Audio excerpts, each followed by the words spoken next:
नमस्कार मित्रांनो, स्पर्धा परीक्षा मराठी चॅनलमध्ये आपले स्वागत आहे. जुलै महिन्यामधले चालू घडामोडीचा हा आपला तिसरा व्हिडिओ आहे. यापूर्वीच्या सगळ्या व्हिडिओच्या लिंक खाली डिस्क्रिप्शन बॉक्समध्ये दिलेले आहे. त्यावर क्लिक करून तुम्ही यापूर्वीचे सगळे व्हिडिओज पाहू शकता. व्हिडिओ आवडले तर व्हिडिओ लाईक करा. चॅनल आतापर्यंत सबस्क्राईब केलं नसेल तर चॅनल सबस्क्राईब करा. आता आपण आजचा व्हिडिओ सुरू करूयात. आजचा आपला पहिला प्रश्न आहे, खालीलपैकी कोणता देश नुकताच शांघाय सहकार्य संघटनेचा 10वा सदस्य देश बनला आहे? याचं बरोबर उत्तर आहे पर्याय क्रमांक 3 बेलारूस. बेलारूस हा देश नुकताच शांघाय सहकार्य संघटनेचा 10वा सदस्य देश बनलेला आहे. शांघाय सहकार्य संघटना हिलाच इंग्लिशमध्ये SCO शांघाय कोऑपरेशन ऑर्गनायझेशन असं म्हटलं जातं. शांघाय सहकार्य संघटना ही एक युरेशियन राजकीय आर्थिक आंतरराष्ट्रीय सुरक्षा आणि संरक्षण संघटना आहे किंवा संस्था आहे. भौगोलिक व्याप्ती आणि लोकसंख्येनुसार ही जगातील सर्वात मोठी प्रादेशिक संघटना असून हिची स्थापना 15 जून 2001 या दिवशी झाली असून मुख्यालय आहे बीजिंग, चीन या ठिकाणी. आणि सध्या किंवा आतापर्यंत भारत, चीन, Iran, Kazakhstan, Kyrgyzstan, Pakistan, Russia, Tajikistan आणि उझबेकिस्तान हे या संघटनेचे सदस्य होते. आता नुकताच हा बेलारूस हा या संघटनेचा 10वा सदस्य देश बनलेला आहे. त्यामुळे पर्याय क्रमांक 3 बेलारूस हे याचं बरोबर उत्तर आहे. बेलारूस मॅपमध्ये इथे आहे. बेलारूस. बेलारूसची राजधानी आहे मिन्स्क आणि बेलारूसचं चलन आहे बेलारुशियन रुबल. पुढचा प्रश्न, खालीलपैकी कोणाला नुकतेच फ्रान्सने त्यांच्या देशाचा सर्वोच्च नागरी पुरस्कार Knight of the Legion of Honour देऊन सन्मानित केले आहे? याचं बरोबर उत्तर आहे पर्याय क्रमांक 2 रोशनी नादर मल्होत्रा.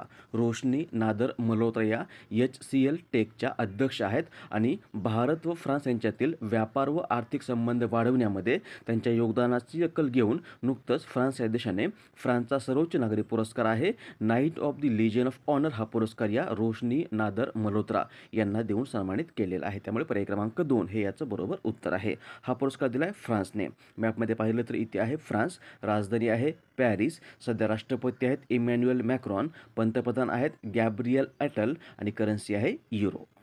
नेक्स्ट, ICCने नुकतेच कोणाला जून 2024चा ICC player of the month हा पुरस्कार देऊन सन्मानित केला आहे? याचं बरोबर उत्तर आहे पर्याय क्रमांक 3 बुमराह. ICCने नुकतंच जसप्रीत बुमराह याला जून 2024 या महिन्याचा ICC player of the month हा पुरस्कार देऊन सन्मानित केलेला आहे. पर्याय क्रमांक 3 हे याचं बरोबर उत्तर आहे.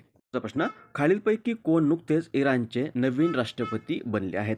उत्तर आहे पर्याय क्रमांक 1 मसूद पझकिशान. मसूद पझकियान हे नुकतेच इराणचे नवीन राष्ट्रपती बनलेले आहेत. त्यामुळे पर्याय क्रमांक 1 हे याचं बरोबर उत्तर असेल. पुढचा प्रश्न, खालीलपैकी कोणत्या दिवशी 2024-25चा केंद्रीय अर्थसंकल्प सादर केला जाणार आहे? याचं बरोबर उत्तर आहे पर्याय क्रमांक 1 23 जुलै.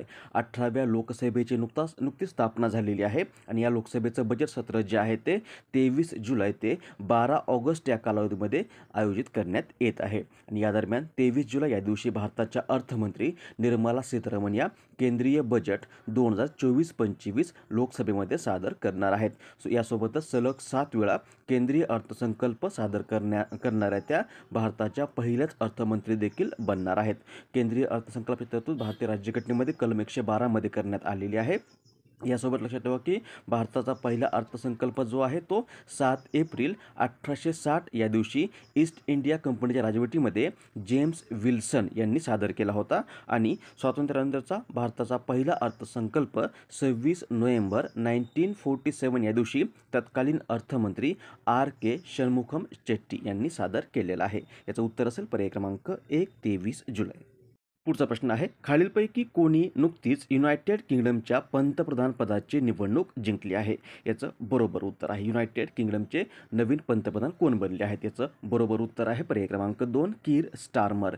हे बघा, हे आहेत कीर स्टारमर आणि UK किंवा युनायटेड किंगडमच्या संसदीय निवडणुका नुकत्याच जुलै 2024 संपन्न झालेल्या आहेत. यामध्ये कीर स्टारमर यांच्या लेबर पार्टीने विजय मिळवलेला आहे आणि कन्झर्वेटिव्ह पार्टीचे नेते ऋषी सुनक यांच्या जागेवर आता हे कीर स्टारमर जे आहेत ते UKचे नवीन पंतप्रधान बनलेले आहेत. UKमध्ये एकूण 4 देश आहेत, इंग्लंड, वेल्स, स्कॉटलँड व उत्तर आयर्लंड. उत्तर असेल पर्याय क्रमांक 2.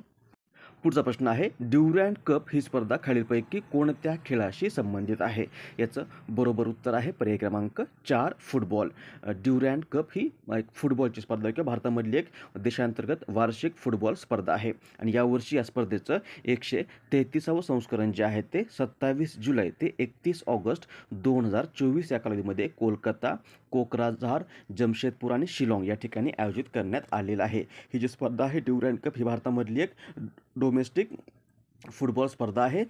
पहिल्यांदा ही स्पर्धा 1888 मध्ये शिमला, हिमाचल प्रदेश या ठिकाणी आयोजित करण्यात आली होती. उत्तर असेल पर्याय क्रमांक 4 फुटबॉल. नेक्स्ट, मैत्री हा भारत व कोणत्या देशातील संयुक्त लष्करी युद्ध सराव आहे? याचं बरोबर उत्तर आहे पर्याय क्रमांक 1 थायलंड. मैत्री हा भारत आणि थायलंड या 2 देशांचा संयुक्त युद्ध सराव आहे आणि या युद्ध सरावाचं यावर्षीचं आयोजन जे आहे ते नुकतंच 1 ते 15 जुलै 2024 या कालावधीमध्ये थायलंडमध्ये करण्यात आलेला आहे. पहिल्यांदा हा युद्ध सराव 2019 मध्ये उमरोई, मेघालय या ठिकाणी संपन्न झाला होता. उत्तर असेल पर्याय क्रमांक 1 थायलंड मॅपमध्ये इथे आहे थायलंड, राजधानी आहे बँकॉक. पुढचा प्रश्न, भारताचे पंतप्रधान नरेंद्र मोदी यांना खालीलपैकी कोणत्या देशाने त्यांच्या देशाचा सर्वोच्च नागरी पुरस्कार दिला आहे? याचं बरोबर उत्तर आहे पर्याय क्रमांक 1 रशिया. रशियाचे राष्ट्राध्यक्ष व्लादिमीर पुतिन यांनी नुकतंच भारताचे पंतप्रधान नरेंद्र मोदी यांना रशियाचा सर्वोच्च नागरी पुरस्कार order of Saint Andrew the apostle the first called हा पुरस्कार देऊन सन्मानित केलेला आहे. हा रशियाचा सर्वात प्रतिष्ठित असा पुरस्कार असून रशियाने 2019 मध्येच हा पुरस्कार नरेंद्र मोदी यांना देण्याची घोषणा केली होती. त्यांना हा पुरस्कार रशिया आणि भारत यांच्यातील धोरणात्मक भागीदारी विकसित करण्यात व दोन्ही देशातील मैत्रीपूर्ण संबंधांना प्रोत्साहन देण्यासाठी त्यांनी दिलेल्या योगदानासाठी देण्यात आलेला आहे. यापूर्वी भारताचे पंतप्रधान नरेंद्र मोदी यांना Fiji, Egypt, France, Greece, Bhutan, Saudi Arab, Palestine आणि बहरीन या देशाने देखील त्यांचा सर्वोच्च नागरी पुरस्कार देऊन सन्मानित केला आहे आणि आता नुकतंच रशियाने देखील रशियाचा सर्वोच्च नागरी पुरस्कार order of Saint Andrews the apostle the first called हा पुरस्कार नरेंद्र मोदी यांना दिलेला आहे. त्यामुळे पर्याय क्रमांक 1 रशिया हे याचं बरोबर उत्तर असेल. रशिया मॅपमध्ये इथे आहे रशिया, राजधानी मॉस्को, सध्या राष्ट्रपती व्लादिमीर पुतिन, करन्सी आहे रुबल. पुढचा प्रश्न, नाटो शिखर संमेलन 2024 नुकतंच खालीलपैकी कोणत्या ठिकाणी संपन्न झालं आहे? याचं बरोबर उत्तर आहे पर्याय क्रमांक 3 वॉशिंग्टन DC.